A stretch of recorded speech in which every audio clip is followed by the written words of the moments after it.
Amara Moretti was still holding the ultrasound photograph when she heard another woman laugh inside her bedroom.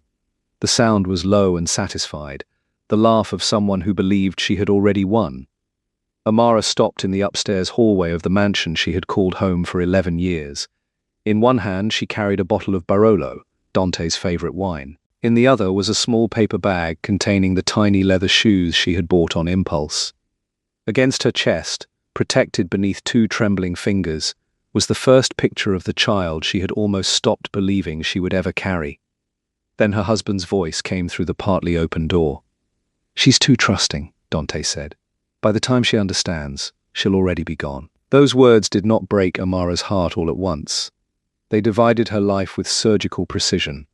On one side stood 15 years of love, 3 lost pregnancies, and every promise she had trusted. On the other stood a door that was not completely closed, and a future in which her husband was calmly discussing her disappearance. Her doctor had called the baby's heartbeat strong less than 2 hours earlier. After the first miscarriage at 11 weeks, the second at 14, and the third so late that Amara had already painted a nursery, strong was not an ordinary word. It was a rope lowered into deep water. She had sat in the parking garage for 10 minutes after the appointment, laughing and crying into both hands. On the drive home, she rehearsed how she would tell Dante. She pictured setting the little shoes beside his dinner plate. She imagined his guarded face softening when he saw the ultrasound. Instead, the shoes slipped from her fingers and landed silently on the carpet. Amara placed her palm on the bedroom door and pushed it open another inch. Dante stood near the fireplace with his tie loose and the top buttons of his shirt undone. His arm rested around Bianca Voss, the executive assistant who had managed his schedule for 4 years and had gradually begun managing everything else.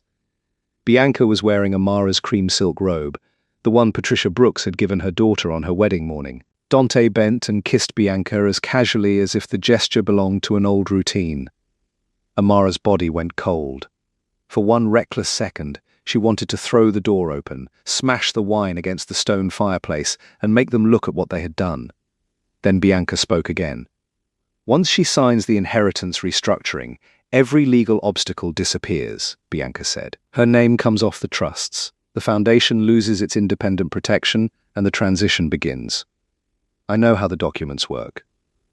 "And afterward?" Dante turned his glass slowly between his fingers. "Everything is arranged." There was no hesitation in his voice, no shame, no hint that the woman they were discussing had slept beside him, buried 3 children with him, and protected his name long after she learned what the Moretti Empire truly was. Amara stepped back from the door. The urge to confront them vanished, replaced by something quieter and far more useful.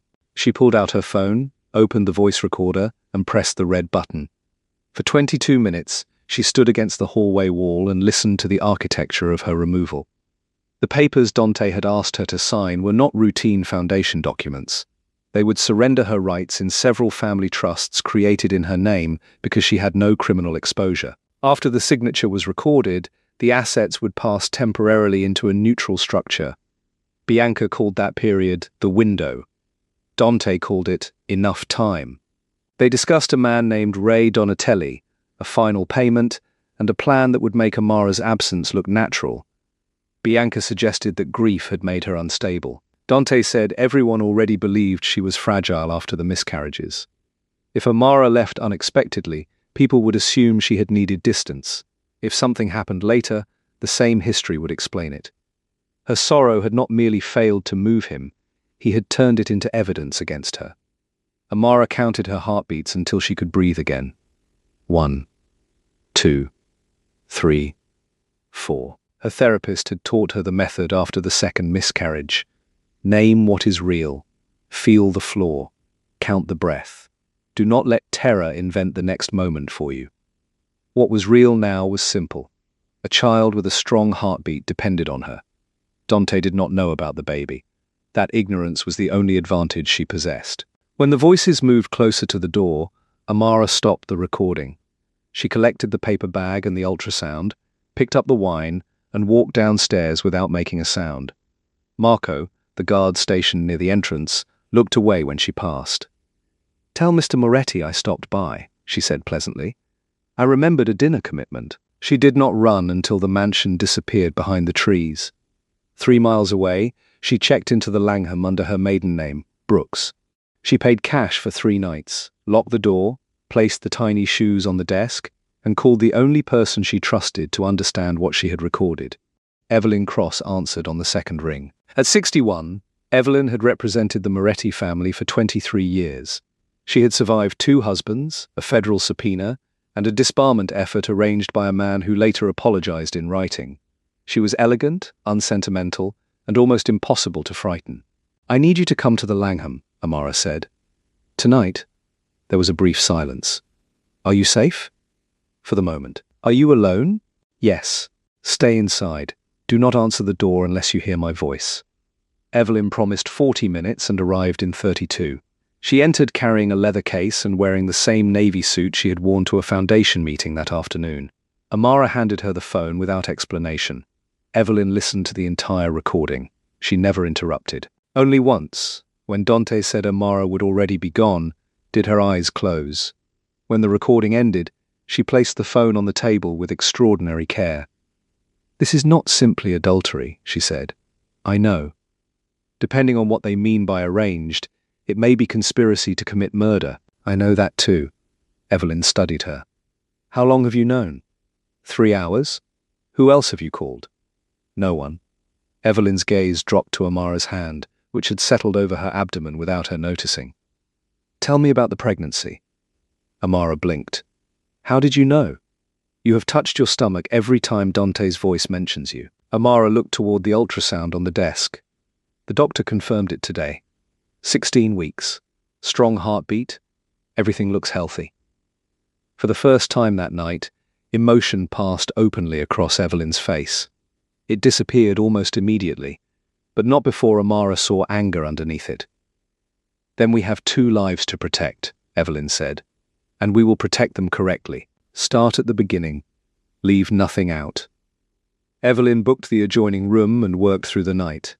Amara heard cabinet doors opening, the hiss of a kettle, and several low telephone calls conducted in language careful enough to reveal nothing. She lay fully dressed on top of the bed and made lists in her mind. Facts she possessed, facts she needed, and things that could not be undone. The last list was the shortest. Dante knew she wanted a family more than anything. He had sat beside 3 hospital beds and held her hand while doctors explained what her body had lost. He had wiped her tears, taken her home, and slept with one arm around her when nightmares came. Somewhere during those same years, he had begun constructing a way to take her money, her name, and perhaps her life. The loving man and the calculating one occupied the same body. Amara kept trying to make them incompatible. They refused to separate. At 6:14 the next morning, her phone lit up with a message from Dante. "Marco said you came home. Everything all right?" She read it twice and did not answer. Evelyn entered at 8 with coffee and a thick folder. She looked as though she had not slept, but her clothes were immaculate, and her grey hair was pinned neatly at the nape of her neck. "Sit down," she said. Amara obeyed. "I reviewed the restructuring package. 4 months ago, my office received preliminary instructions bearing Dante's signature. I objected to 2 clauses and was told the client had approved them personally." Evelyn opened the folder and turned a page toward her. "This signature is forged." "You're certain?" "I have read Dante Moretti's handwriting for 23 years. The pressure is wrong on the M. The T is crossed too early, and he never closes the final loop this way. Someone used his forged authorization to move documents through my office while keeping them away from my direct review. Bianca? Possibly. But a forgery this effective requires access and help. One of my paralegals may be compromised." Evelyn produced a chart of companies and transfers. The oldest shell company had been incorporated 38 months earlier, during Amara's 2nd pregnancy. That loss had left her barely able to get out of bed for weeks. While she grieved, someone had begun building the machinery that would later erase her. "This took planning," Evelyn said. "It took several people and a great deal of money. Whatever happens next, you cannot treat Dante like an unfaithful husband. You must treat him like a hostile organization." Amara wrapped both hands around her coffee. "What do we need?" Evelyn looked at her with faint surprise. "You're not going to fall apart?" "Later." The older woman nodded once. Good answer.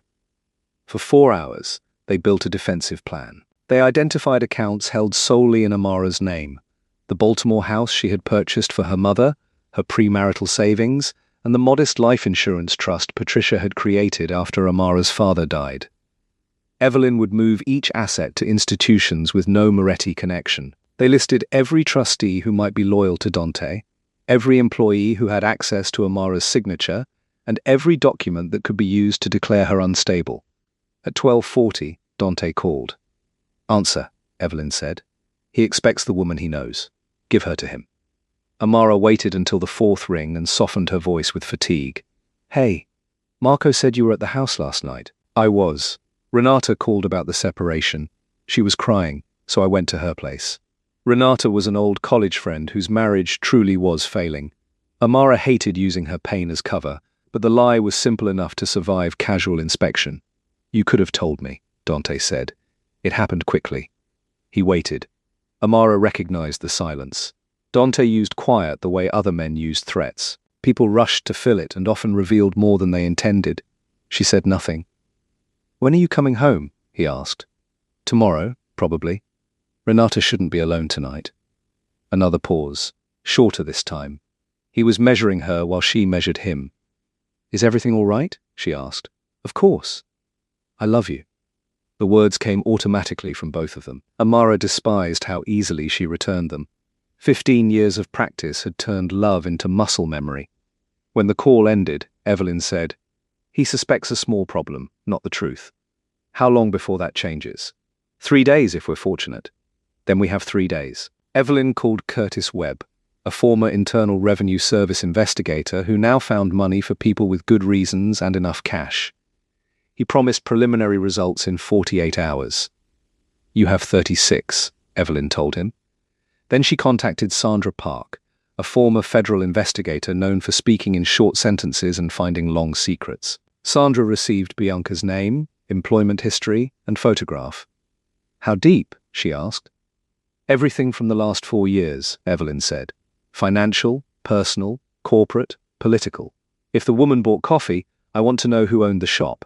Sandra called back 19 hours later. Amara sat on the hotel bed with bank statements spread around her while Evelyn stood at the window listening. The attorney said very little, but her free hand slowly tightened around the curtain. Send everything through the secure channel, Evelyn said. Yes, all of it. After she ended the call, she remained by the window. Tell me, Amara said. Evelyn turned.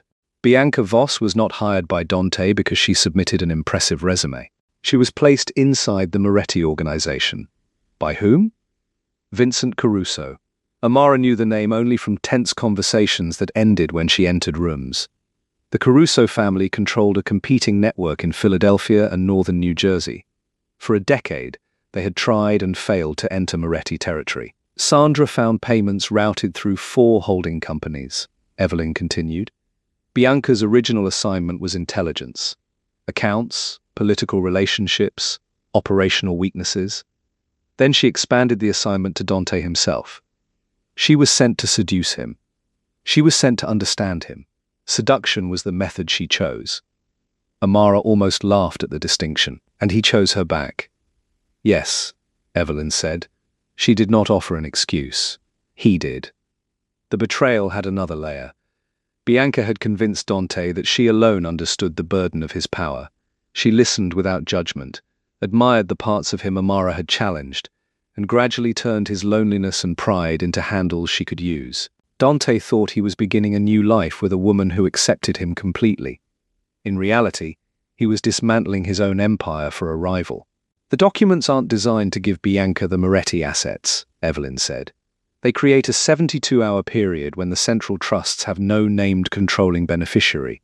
The Carusos have a competing claim prepared. The moment you sign, their attorneys file. What happens then? The assets freeze. Legitimate businesses lose credit. Political allies withdraw. Dante's captains begin choosing sides. The legal fight lasts years while the Carusos absorb everything that matters. Amara walked to the window. In the street below, taxis moved through ordinary afternoon traffic. She thought about every dinner when Dante had been distracted, every call he had taken outside, Every foundation decision he had stopped discussing with her. She had explained each sign because trust was easier than suspicion. "He called me too trusting," she said. "Trust is not stupidity. It becomes dangerous only when someone deliberately exploits it." "That sounds like a legal argument." "It is also true." Amara turned from the window. "Move every personal asset we listed, today. If Dante notices, then we must be ready before he notices." Evelyn studied her for a moment, then picked up her phone. 72 hours. After that, nothing connected to you remains within his reach. Amara placed her hand over the child Dante did not know existed. "Make it sooner." The anonymous call came the following morning, 41 hours after Amara entered the hotel. She had been reviewing a list of suspicious transfers from Curtis Webb when her phone displayed a number she did not recognize. The man who spoke had the flattened vowels of Philadelphia and the weary caution of someone accustomed to being overheard. "Mrs. Moretti, you deserve to know there is another recording." Amara stood. "Who is this?" "Someone who knows what Bianca promised and what Ray Donatelli arranged. Your investigator found surveillance of Bianca meeting her handler. She has not found the meeting that happened 6 weeks ago." "What meeting?" "Your husband was there." The room seemed to narrow around her. "Why are you calling me?" "Because the Caruso leadership authorized a business takeover. What Donatelli arranged became something else, and when men like him lose control of a timeline, they do not solve the problem with lawyers." Amara tightened her grip on the phone. "What is on the recording?" "You believe this is about money," the man said. "It is not. Find the second file before your husband does." The line went dead. Amara knocked twice on the adjoining wall. Evelyn entered less than a minute later and read danger in her face before the story was finished. "Did he say where the recording is?" "No." "Did he identify himself?" "No." "He knew Sandra found the first surveillance file." "That means he has access to Caruso intelligence." Evelyn sat in the chair near the window. For the first time since arriving at the hotel, she looked her age. "Then someone inside the Caruso organization is afraid of what Donatelli did. And if he is afraid, I should be terrified." "Fear is useful only if it changes what you do next," Amara called Sandra. "There is a second surveillance recording from 6 weeks ago. Dante was present with Bianca and Ray Donatelli. Find it. When you do not describe it over the phone." Sandra asked no unnecessary questions. "Understood." 11 hours later, she sent 3 words through the encrypted application. "In person. Tonight." Sandra entered through the hotel's service corridor at 8:17. She carried a laptop case and the expression of a woman who wished her work had produced a different answer. Once the door was locked, she sat at the table. "Before I play this, you need the structure," she said. The Carusos were monitoring Bianca because they suspected she had developed ambitions beyond her assignment. They were right. Their plan was to freeze the Moretti assets, collapse the network, and absorb selected businesses. They did not authorize physical harm to you. But Donatelli did. Donatelli and Bianca built a private arrangement inside the larger operation. Bianca wanted the empire intact, with herself beside Dante or controlling him. Donatelli wanted a personal share hidden from his own family. 6 weeks ago, they needed Dante to approve the last step. Sandra opened a grainy video filmed through a restaurant window. Dante sat at a corner table opposite Bianca. A heavy-set man in a dark jacket sat between them with his back partly to the camera. "Ray Donatelli," Sandra said. She played the synchronized audio. Dante's voice emerged beneath street noise and the clink of glassware. "What you're asking is not something I give lightly," Donatelli answered. "Nobody needs you comfortable. We need your decision." Bianca leaned toward Dante. "The longer you wait, the harder the exit becomes." There was a long pause before Dante spoke again. "She cannot know it is coming. Whatever happens has to look like something else." "Already handled," Donatelli said. "I want your word." "You have it." Sandra stopped the recording. Amara could hear the air conditioner, a horn from the street below, and the small, dry sound of Evelyn swallowing. Her own hands had locked together in her lap. "Play the rest," she said. "I can summarize it. I need to hear his voice." For 9 minutes, Amara listened to the man she had loved plan her death as if he were solving a supply problem. Dante asked how her disappearance would be explained, what records would exist, and whether the timing could be guaranteed. He asked if it would be quick. Donatelli promised it would. Then Bianca asked, "And the baby?" Silence followed. Dante said, "There is no baby. We tried for years. It never worked." Donatelli moved to the next subject. Sandra stopped the file. Amara looked down at the red crescents her nails had left in her palms. He did not know. Evelyn came around the table. "That changes nothing." "I know. I am not defending him. I am identifying the one fact that has kept my child alive." She rose and walked to the desk. The little shoes remained inside the paper bag. She took them out for the first time and placed them side by side. They were absurdly small. Dante's hand could have covered both. "The signing comes first," Evelyn said. "As long as the papers remain unsigned, they still need you. Need is not safety." "No, but it is time." "How much?" Evelyn checked her notes. 19 hours before the story about Renata becomes difficult to sustain. Possibly less. Amara asked Sandra about the caller. Sandra believed he belonged to the Caruso surveillance team. He had probably contacted Amara to prevent an unauthorized killing from being blamed on his entire organization. "He did not rescue me," Amara said. "He handed me a weapon because it protected his people." "Both things can be true," Sandra replied. "His motive does not make the evidence less valuable." Amara touched one of the tiny shoes. Her mother had once explained how she raised 3 children while working double shifts and mourning a husband who died too young. "I decide every morning that my children need me more than I need to fall apart. Then I get up." Amara had understood the sentence as a tribute to strength. Now she understood it as an instruction. She called Curtis Webb and asked for every payment and communication between Dante and Donatelli during the previous 6 weeks. "Some of that information will be difficult to obtain lawfully," Curtis warned. "Stay on the lawful side of the line. Find me everything available there. That may take 6 hours. You have 4. When she ended the call, Evelyn raised an eyebrow. "You sounded like Dante." "Then let one useful thing come from knowing him." Curtis called in 3 hours and 40 minutes. 3 payments had moved from an account controlled by Dante to a shell company linked to Donatelli. A 4th installment was programmed to release automatically after the signed inheritance documents were recorded. The payment reference contained one word: completion. "Once you sign," Curtis said over the speaker, "the final money moves. In operations like this, the remaining event usually occurs within 12 to 24 hours. Amara stared at the word on Evelyn's legal pad. Dante had spent weeks encouraging her to sign without ever appearing impatient. She had mistaken his restraint for respect. In fact, patience was the mechanism. Her signature would open the trust, finance her death, and leave him free to tell the world that grief had driven her away. "We stop defending," Amara said. "We go forward." Evelyn understood first. Federal authorities. This is no longer a divorce strategy. It is conspiracy, wire fraud, racketeering, and attempted murder. Sandra folded her arms. "Once you take the evidence to the government, you surrender control of the timeline. Dante has sources everywhere. I had no control when I was sleeping beside him. At least this direction leads somewhere. The Caruso recording will expose the anonymous source. He called because he wanted the operation stopped. I intend to stop it." Evelyn stood. "Going forward puts you between 2 criminal organizations."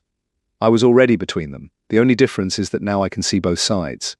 The attorney looked at her for a long moment. "Patricia would be proud of you." Amara's throat tightened, but her voice did not. "Call the Federal Bureau of Investigation." At 2:40 in the morning, a financial crimes office received them beneath fluorescent lights that made everyone look exhausted. Special Agent Donna Reeves had close-cropped grey hair and the stillness of a surgeon.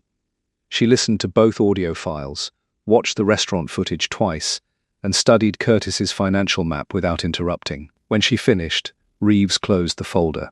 "Mrs. Moretti, if we open an operation based on this evidence, you will not control what happens to your husband. His choices may affect the charges, but your feelings will not. Do you understand?" "Yes." "If agents enter his property, people may react. We will reduce the risk, but we cannot make it 0. "I understand. And you may be required to testify about every part of your marriage that touches this conspiracy." Amara pictured strangers discussing her miscarriages in a courtroom because Dante had used them as part of his cover story. "I understand that too." Reeves studied her. "Most people come to us after something terrible has happened." "I came before." The agent nodded once, then made a brief call. We need 6 hours to position a team. You will have to do something difficult while we prepare. What? Call Dante. Tell him you are coming home and ready to sign. Amara looked at Evelyn, then at the evidence covering the table. If I sound wrong, he will know. Then sound right, Reeves said. We already have surveillance close to the property. If his operational posture changes during the call, we will see it. Dante answered on the second ring. It's late, he said. I know. Renata finally fell asleep. I did not want to go to bed without calling you. His breath moved softly against the receiver. How is she? Still hurting, but calmer. Amara turned toward the office window. The glass reflected a tired woman in borrowed safety. I've been thinking about the foundation papers. I know I have delayed too long. Can we finish them tomorrow? Silence lasted 3 seconds. For Dante, 3 seconds was astonishment. Of course, he said. Relief warmed his voice. Come home in the morning. I will arrange the attorneys for 2. I want the foundation trustees present. If I am changing my rights, they should understand why. Another pause. That is unnecessary. Then I am not signing.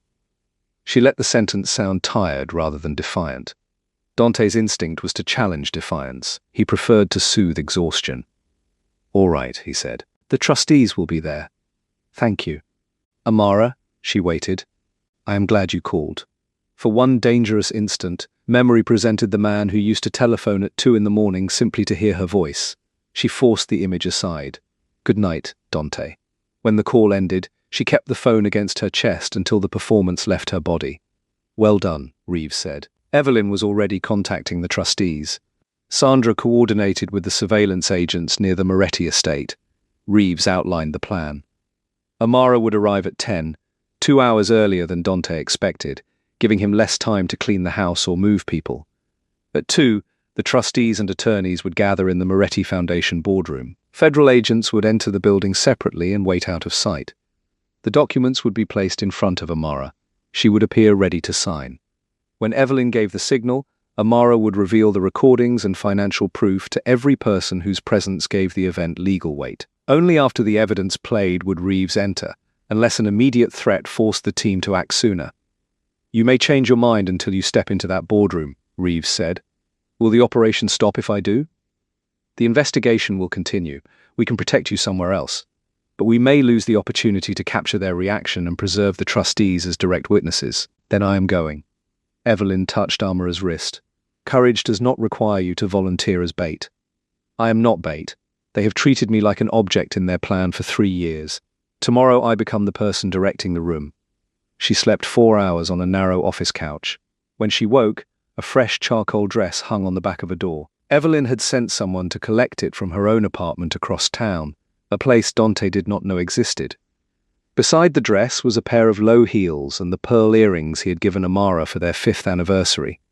She put on the pearls because Dante associated them with reconciliation. She slipped her wedding ring into her coat pocket because she would need it only once more. Before leaving, Amara returned the tiny shoes to the paper bag and gave them to Evelyn. If anything happens, nothing will happen, Evelyn said. If anything happens, give these to my mother. Tell her the baby's heartbeat was strong. Evelyn accepted the bag. You will tell her yourself.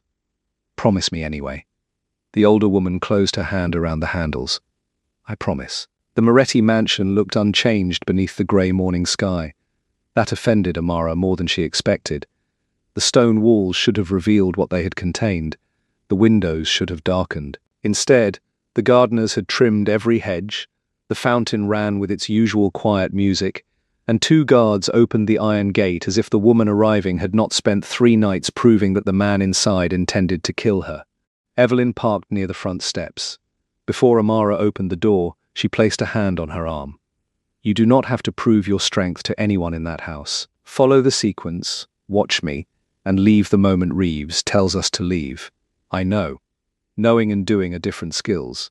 Amara managed a faint smile. You sound like my mother. Today I consider that a compliment. Marco waited at the entrance. This time he met Amara's eyes. She could not determine whether he knew the plan or merely sensed that the household had shifted around him. He offered to take her coat. He'll keep it, she said. Dante was in the kitchen. He rarely entered domestic spaces unless Amara drew him there. Yet he stood at the marble island holding a cup of coffee and wearing the dark blue shirt she had bought him 3 Christmases ago. He looked tired. Not the sharp fatigue of business, but something older and more personal. For half a second, his exhaustion awakened a habit of concern in her. Then she remembered his voice asking whether her death would be quick. "You came early," he said. "Traffic was kind." He poured coffee into her usual cup and added the exact amount of cream she preferred. She accepted it because refusal would be information. "You look well," he said, rested. Eventually, I slept. They stood on opposite sides of the island. 4 feet of marble separated them. Behind Dante, sunlight touched the breakfast table where they had once debated baby names. Behind Amara, the hallway led to the room where he had kissed Bianca in her robe. "The attorneys are confirmed for 2, he said. "All 9 trustees, too. Evelyn was very persuasive. She usually is. I thought we could have lunch before the meeting. Just us." He watched her closely. Dante had always read people with remarkable skill, but love had made Amara his blind spot. He expected emotion from her, and therefore he saw only what fit that expectation. "Lunch would be nice," she said. Something relaxed in his face. He came around the island, and for a terrifying instant she thought he would kiss her. Instead, he touched 2 fingers to her elbow. "I missed you." The tenderness was worse than cruelty. Cruelty would have allowed her to hate him cleanly. His gentleness reminded her that the man who had planned her death still knew how she took coffee. "I needed time with Renata," she said. "I understand." He did not. Neither of them mentioned the papers. Amara spent the morning performing ordinary life. She spoke with the housekeeper about linens, answered 2 foundation emails, and sat in the library with a novel she did not read. At 11:30, she walked through the East Garden while an agent hidden somewhere beyond the wall tracked her movement. She sent a short message through the encrypted application. "In position. No changes observed." Reeves replied within seconds. "Boardroom secure. Maintain sequence." At noon, Dante joined Amara in the smaller dining room. He had asked the kitchen to prepare lemon and caper pasta, the only meal she had been able to tolerate during her first pregnancy. The choice might have been calculated to soften her, or it might have come from genuine memory. She no longer knew which possibility hurt more. For almost an hour, they discussed weather, a renovation in the Foundation's Chicago office, and a friend's new grandchild. Dante broke bread with the same hands Amara had held through 3 losses. She forced herself not to look at them for too long. Near the end of the meal, he said, "After the signing, we should go somewhere. Tuscany, perhaps. We have not been alone in years." Amara set down her fork. Would Bianca manage the travel? It was a dangerous question, and she regretted it immediately. Dante's expression remained still, but stillness was not the same as ease. "She manages all my travel." "Why?" "No reason. She sent the wrong hotel confirmation last spring." "Did she?" It was corrected. He watched her for several seconds. Amara reached for her water and let her hand shake once, lightly, the gesture of a nervous wife approaching a difficult legal decision. Dante saw the tremor. Suspicion gave way to reassurance. "The documents protect both of us," he said softly. "You know I would never place you at risk." Amara almost admired the completeness of the lie. "I know," she replied. At 1:45, the attorneys began to arrive.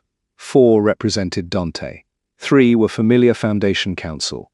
The 4th was a narrow-faced man named Peter Lang, whom Amara had never met. Evelyn arrived 5 minutes later with a junior associate carrying a locked briefcase. She greeted Amara as though they had not spent the previous nights planning the destruction of the room's central purpose. The 9 trustees entered in pairs. 7 had received Evelyn's warning that serious legal issues required their attention. 2 were Dante's direct appointments and could not be trusted. Each person took a seat at the long walnut table beneath portraits of Moretti men who had built wealth from businesses both public and hidden. Bianca did not appear.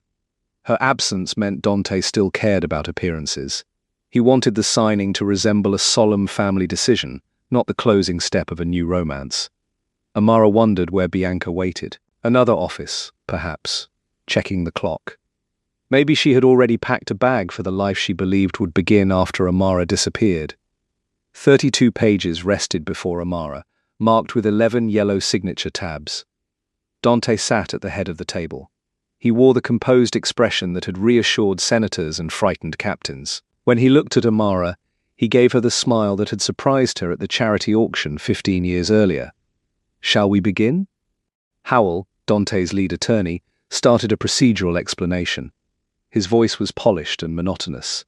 He described the transfer as a modernization intended to protect the foundation from changing tax laws.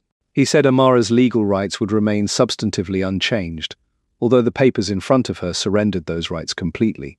He used phrases such as temporary custodial neutrality and administrative continuity, language designed to make theft sound responsible.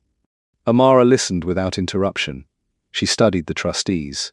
One avoided Dante's eyes. Another had already found the red flags in Evelyn's private summary and held himself unnaturally still. Peter Lang kept checking the boardroom door. Evelyn made a final note on her legal pad and turned it so Amara could read one word in large block letters. Now. Amara opened her bag and placed her phone on the table. "Before I sign," she said, "I want the trustees to hear why these documents exist." Howell stopped. "Mrs. Moretti, any questions can be addressed through counsel." "This is not a question." She pressed play. Evelyn's associate had connected the phone to the room's audio system during setup. Bianca's voice filled the boardroom, clear and unmistakable. "Once she signs the inheritance restructuring, every legal obstacle disappears." Dante's face changed. It was not guilt or fear. It was the expression of a man watching a structure he designed begin moving in a direction he could not control. "She's too trusting," his recorded voice said. "By the time she understands, she'll already be gone." Two trustees pushed back from the table. Howell set down his pen. Peter Lang looked toward the door again. The first recording continued through the trust transfer, the false story about Amara's grief, and the references to Donatelli. Amara did not look at Dante. She waited until the second recording began. The room heard the restaurant noise, Donatelli's assurances, and Dante's condition that her disappearance looked like something else. They heard him ask whether it would be quick. They heard Bianca ask about a baby. They heard Dante say there was no child. When the audio ended, the ventilation system became the loudest thing in the room. Amara turned toward Evelyn. "Present the financial evidence." The junior associate unlocked the briefcase. He distributed packets containing the forged authorization, the shell company map, the 3 payments to Donatelli, and the pending final transfer labeled completion. One of Dante's appointees read the first page and stood. "Dante, what is this?" Dante did not answer. He stared at the table with the focused intensity Amara had seen whenever an unexpected variable entered a negotiation. She knew his mind was moving rapidly. Identify the source, measure the exposure, isolate the weakest person, regain control. She spoke before he could finish. "The documents before me would open a 72-hour gap in the Moretti trusts. During that period, the Caruso family intended to file a competing claim. Bianca Voss was placed inside this organization by Vincent Caruso 4 years ago. For the first time, true shock broke through Dante's control. "That is a lie," he said. "The payment records are in your packet. So are communications between Bianca and Ray Donatelli. She was not building a life with you. She was using you to destroy your own family." Dante looked at Howell. His attorney did not return the look. A lawyer could challenge a wife's accusation. The financial records were another matter. "Bianca loved me," Dante said, and the quiet certainty in his voice made several people look away. Amara felt no triumph. She had expected his humiliation to satisfy some wounded part of her. Instead, she recognized the expression of someone discovering that the person he trusted had made his trust into a weapon. "Perhaps she told you that," Amara said. "You taught her how effective the sentence could be." The words struck him. His shoulders changed as if the impact were physical. Peter Lang rose abruptly and moved toward the door. It opened before he reached it. Special Agent Donna Reeves stepped inside with 2 agents behind her. "Please return to your seat, Mr. Lang," she said. Lang froze. The 2 trustees who had been uncertain now understood why they were present. One switched off his phone and placed it visibly on the table. The other began taking notes. Reeves walked to Dante and set a document before him. "Mr. Moretti, I am Special Agent Reeves. Read the top paragraph before you speak to anyone." Howell stood immediately. My client will not answer questions without counsel. I asked him to read, not answer. Dante read the page quickly, then again more slowly. Amara watched the meaning settle into his face. She brought in the FBI, he said. There was no contempt in his voice. If anything, the words carried a trace of respect. That angered Amara more than mockery would have. He had needed her to defeat him before he could recognize her strength. Your wife brought evidence of a federal crime to federal investigators, Reeves said. The distinction will matter. Howell stepped close to Dante and spoke into his ear. Another attorney began gathering documents, but stopped when an agent instructed him to leave everything in place. The trustees whispered among themselves. One called outside counsel. The room that Dante had organized around his authority no longer belonged to him. Amara reached into her coat pocket and removed her wedding ring. She did not throw it. She did not make a speech. She placed it beside the unsigned signature page and withdrew her hand. Dante stared at the ring. Amara, he said. The sound of her name nearly undid her. Not because it contained power, but because it contained the voice of the man who had once called at 2 a.m, who had held her in hospital rooms, who had danced with her in an empty kitchen when the electricity failed. For 1 second, all versions of him stood together. She looked at him with the full attention of a woman who had loved him honestly. I came home yesterday with a picture of our child, she said. Dante went utterly still. No one else moved. The baby is alive, Amara continued. 16 weeks, healthy. I bought shoes and your favorite wine because I thought the news would be the happiest moment of our lives. Then I heard you ask a murderer whether my death would be quick. Color drained from his face. No, he whispered. It was the first honest word she had heard from him in days. You were willing to kill me when you believed there was no child, she said. Knowing now does not make you a better man. It only gives you more to regret. Dante's hand moved toward the ring but stopped before touching it. I did not know. That is why the baby survived. He closed his eyes. Amara picked up her bag. Reeves was explaining procedure, Howell was asserting rights, and the trustees were demanding an emergency vote to remove Dante's authority over the foundation. None of it required Amara to remain seated. She walked to the door. Behind her, Dante said her name again. This time she did not turn. She passed the marble staircase where she had heard Bianca laugh. Marco stood near the entrance with his eyes lowered.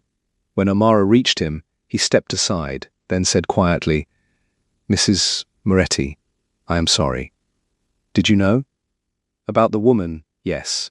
About the rest, no. You looked away. Shame moved across his face. I have a daughter your age. I have been thinking about that since you left.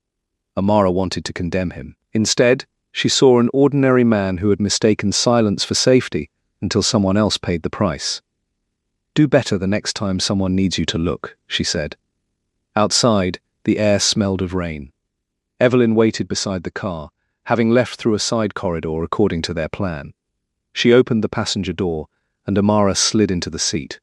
For a moment, neither woman spoke. Through the windshield, the mansion stood exactly as before. It's done, Evelyn said. No. It has started. The older woman nodded. That is more accurate. They drove away. Amara watched the estate shrink in the side mirror until trees swallowed the stone walls. She placed one hand over her abdomen and thought of the name Noah, which had lived in her mind for weeks. It meant rest after a storm, although she no longer trusted any promise of rest. Her phone buzzed. The message came from a new number. Donatelli knows about the meeting. He is moving. Amara read it twice. Evelyn. The attorney glanced at the screen, and all relief left her face. Call Reeves, Amara said.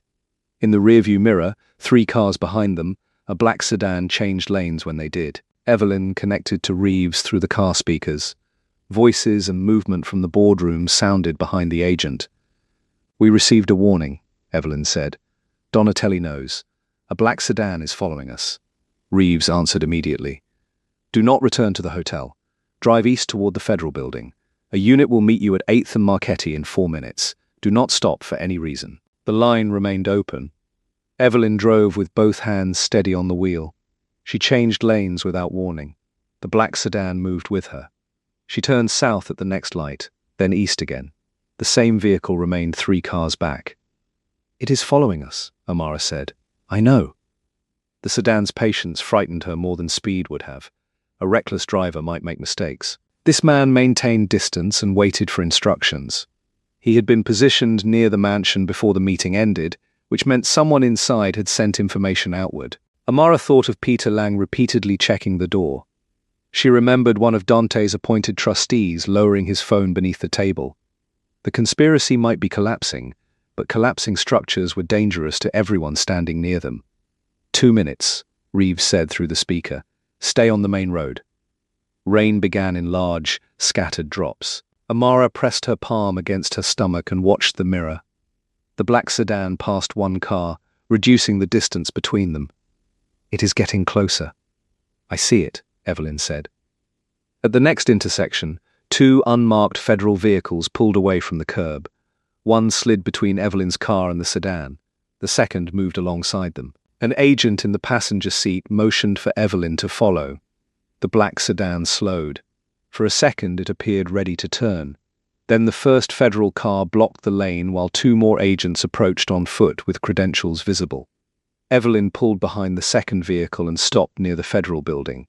Agent Callahan opened Amara's door. "Mrs. Moretti, come with me." He guided her into the waiting car. Evelyn joined her. As they entered traffic, Amara looked through the rear window and saw the sedan's driver place both hands on the steering wheel while agents surrounded him. "Was that Donatelli?" she asked. "No," Callahan said from the front seat. "The driver works for him. We believe Donatelli has been in New York for 3 days. He came for the signing. He came to manage the result. If the documents were signed, he would supervise the next phase. If they were not, he would contain the exposure." Contain. Another bloodless word for murder. The federal building was mostly beige walls, tired carpet, and conference rooms overlooking other office windows. Reeves met them on the 4th floor and introduced Assistant United States Attorney Marcus Hale, a lean man in his early 50s with reading glasses pushed onto his forehead. "We know who warned you," Webb said after they sat down. A Caruso surveillance operative was assigned to watch Bianca. He discovered that Donatelli had exceeded his authority and arranged a killing. "He contacted you because public exposure would make the Moretti organization believe the entire Caruso family approved it."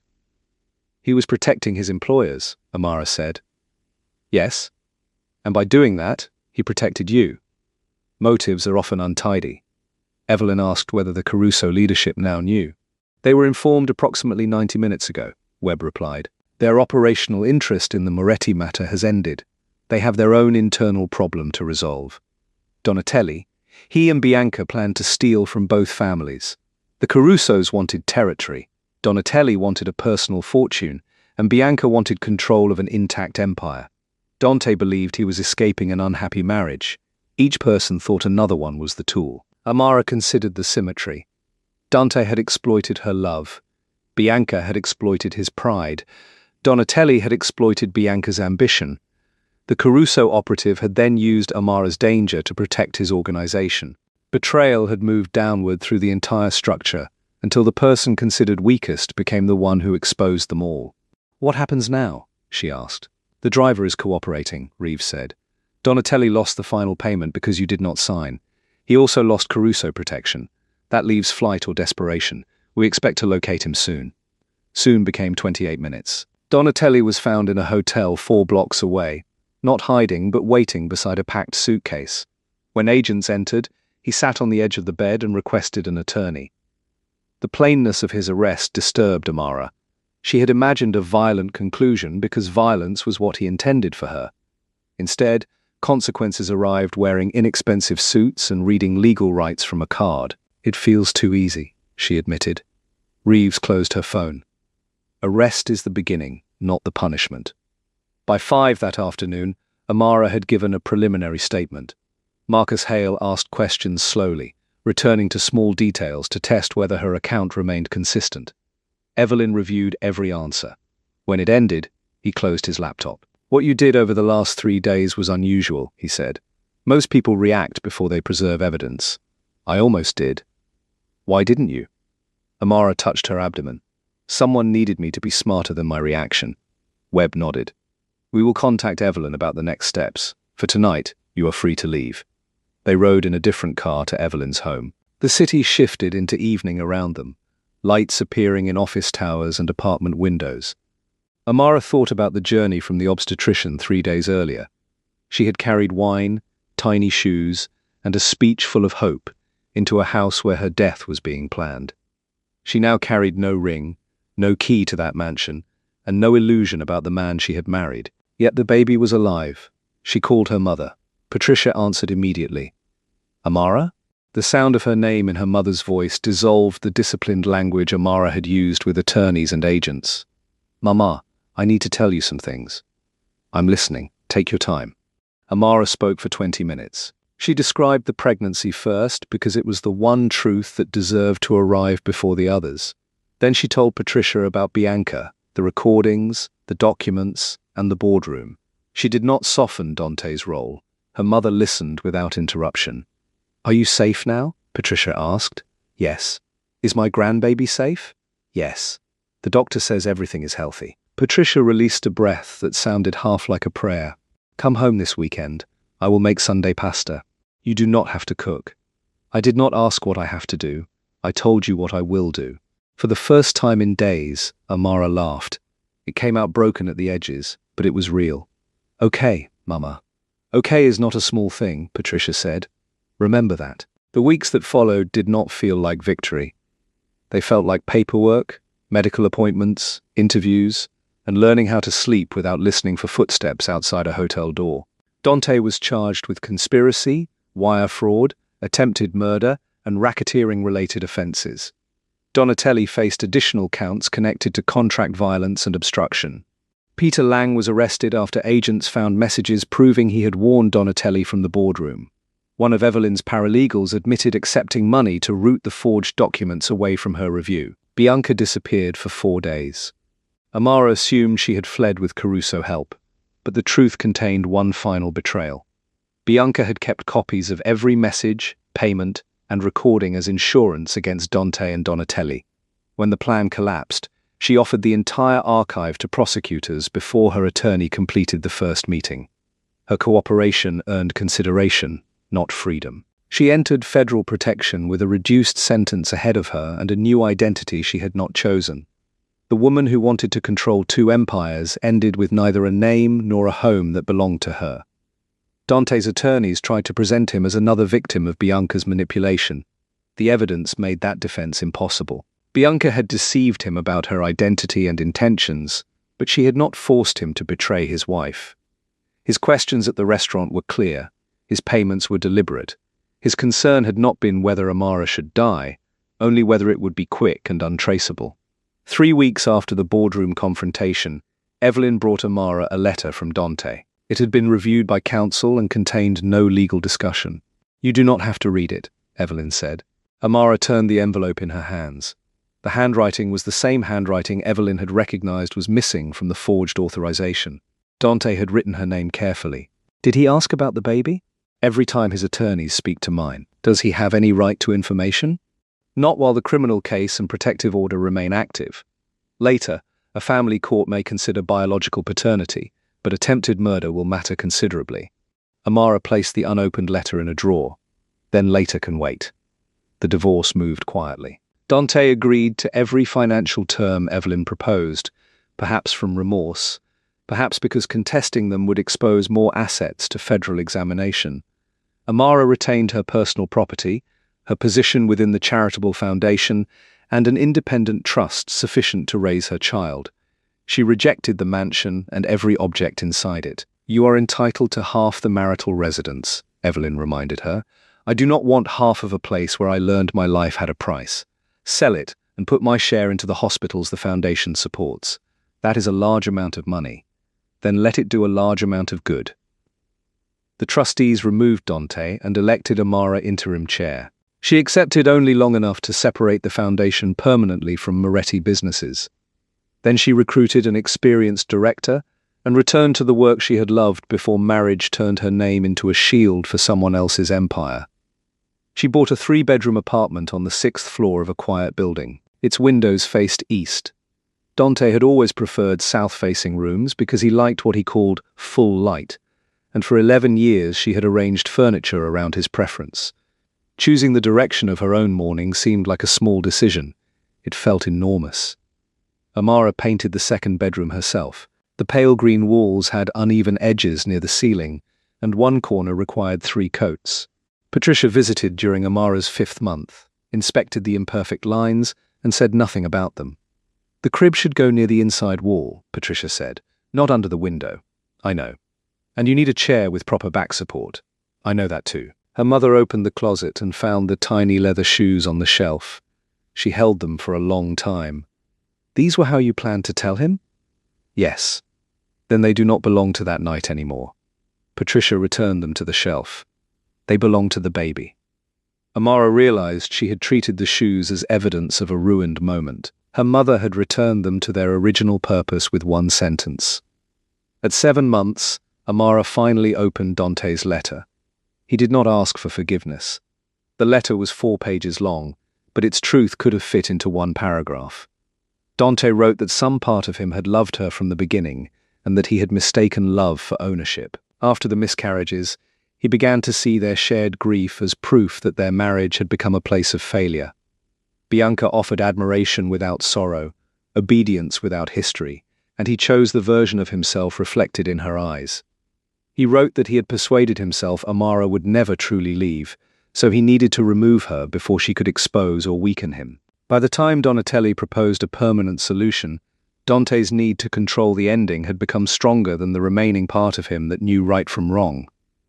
"I asked whether it would be quick," he wrote. "I told myself that question meant I still cared. Now I understand it proved how far I had fallen." He ended with a request to know whether the baby remained healthy. Amara read the letter once. She did not cry. She placed it back in the envelope and gave it to Evelyn. "Tell his attorney the pregnancy is progressing normally," she said. "Nothing more." "Are you certain?" "The child is not a path back to me." Evelyn nodded. "That is clear." Noah Brooks Moretti was born on a Tuesday morning in March at 6:42. He weighed 7 pounds and 4 ounces, possessed Amara's nose, and entered the world with an outraged cry that made every nurse smile. Amara held him for 20 minutes before allowing anyone else into the room. His small body rested against her chest, warm and astonishingly complete. She studied his eyelids, his clenched fist, and the crease in his left ear that seemed to belong to no one but him. "Here is what I know about us," she whispered. "I cannot promise that nothing painful will happen. I can promise you will never be required to earn my love.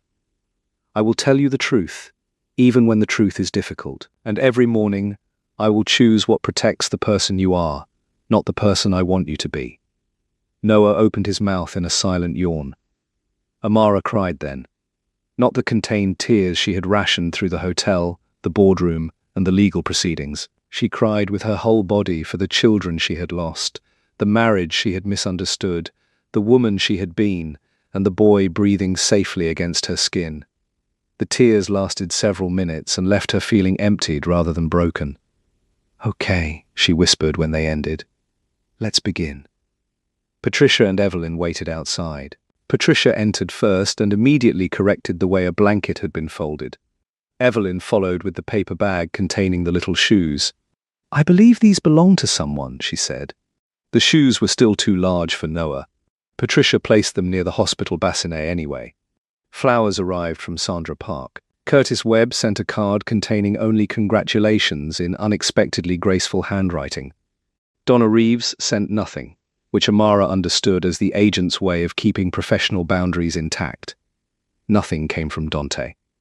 At first, Amara thought the silence meant his attorneys had finally controlled him. Later, Evelyn explained that he had refused to send anything because he believed his presence, even through a gift, would turn Noah's birth into another moment about him. "That may be the first unselfish decision he has made in years," Evelyn said. "One decision does not change the others." "No. But truth does not require us to simplify people." 6 months after Noah's birth, Amara received a message from an unfamiliar number. She had changed her number twice. Only family, Evelyn, and a few trusted colleagues possessed the new one. "I lost everything because I could not see what mattered until I destroyed it." There was no name, but she recognized the precision of the sentence. Noah slept against her chest while morning light entered through the east-facing windows. Amara read the message a second time. She thought of Dante at 28, confessing the truth about his family because he wanted to marry her without a lie between them. She thought of him beside her hospital beds, holding her hand in silence. She thought of him in the restaurant recording, asking whether her death would be quick. All of those men answered to the same name. For months, she had tried to decide which version was real. Holding Noah, she finally understood that the question did not matter. People were not judged by the best part hidden inside them. They were judged by the choices they made when that better part became inconvenient. She did not reply. Amara blocked the number, then carried Noah to the window. Below them, the city moved through an ordinary morning. Delivery trucks stopped, parents hurried children toward school, and thousands of people crossed streets carrying private burdens no stranger could see. Noah stirred. His fingers searched until they closed around her thumb. Amara remembered Evelyn's first words in the hotel. "We have 2 lives to protect." At the time, she believed one life was hers and the other belonged to her unborn child.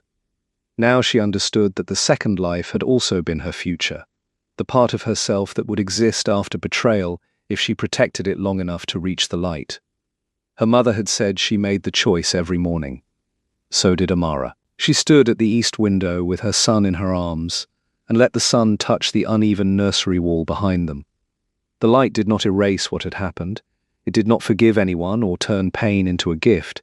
It simply revealed where she was now, not in the hallway listening through a door, not in the hotel waiting for someone else to decide whether she was safe, not at a table where her signature was supposed to finance her own disappearance. She was home. The door was locked. The child in her arms was breathing. Her name belonged to her again. Noah tightened his hand around her thumb, and Amara smiled into the morning.